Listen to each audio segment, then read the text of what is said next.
बहुत समय पहले एक बड़ा जंगल था। उस जंगल में सभी पंछी शांति से रह रहे थे। जंगल में कालू सभी पंछी से दुश्मनी मोलता रहता था। उसी जंगल में कालू के घर से कुछ दूर तोता, कबूतर और उल्लू भी रहते थे। सभी पंछी का मंत्री चील था। एक दिन सभी चिड़िया दाना लेने जाती है। आज तो जल्दी घर लौटना पड़ेगा, नहीं तो सब मेरा खाना चुरा लेंगे। साथ ही कबूतर और तोता भी जाते हैं। मैं तो आज भरपेट खाऊंगा। ठीक है, चलो भी सही। हाँ हाँ, वो रहा लाल टमाटर, आज तो मजे से खाऊंगा। सभी पंछी अपने घोंसले से दूर दाना लेने गए हुए थे। तभी अचानक जंगल में भूकंप आ जाता है। सभी चिड़िया हैरान हो जाता है।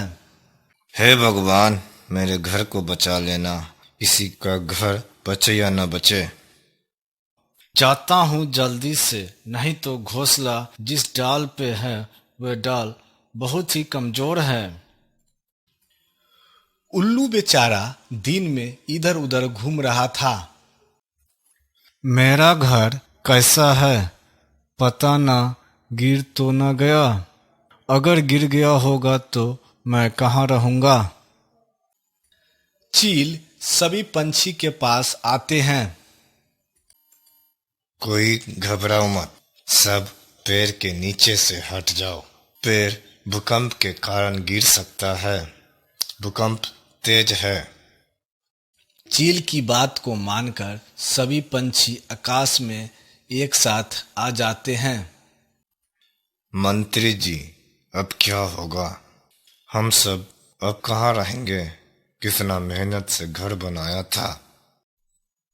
चुप उठ कालू, तुम्हारा घोंसला मजबूत डाली पे है। हम सब का क्या होगा पता नहीं। मैं तो बर्बाद हो गया। मैं इतना बदनसीब है कि मैं कुछ देख नहीं पाऊंगा। लो भाई, सब सत्यानाश हो गया। इस तरह सभी पंछी आकाश में ही लड़ने लगते हैं।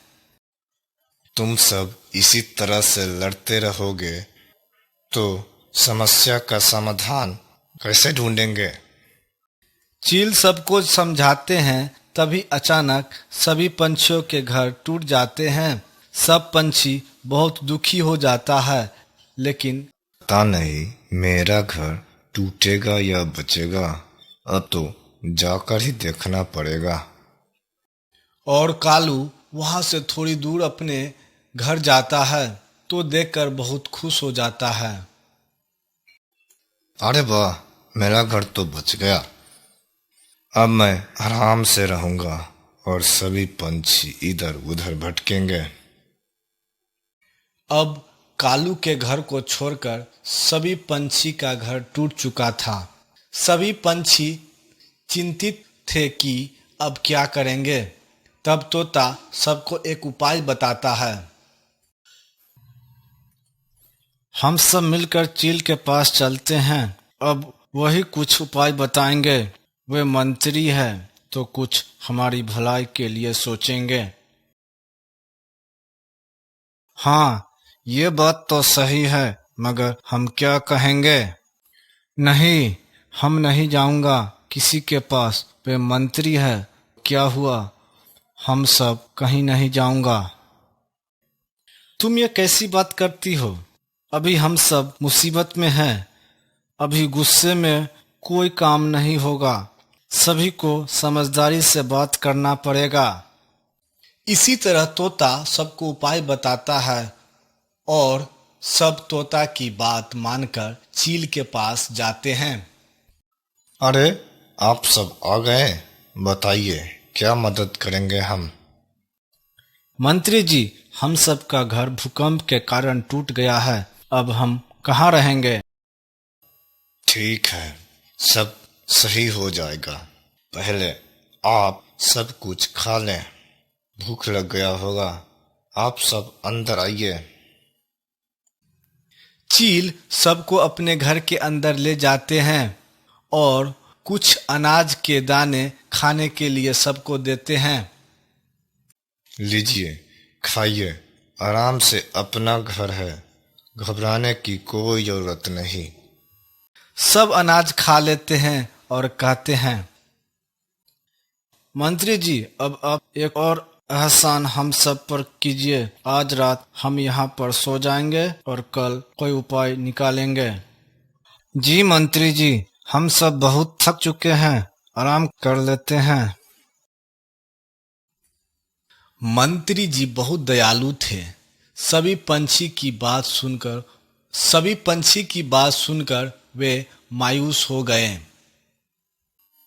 ठीक है, कोई बात नहीं, आज रात आप सब यहीं रुक जाइए। कालू अपने घर में आराम से बैठकर आनंद ले रहा था।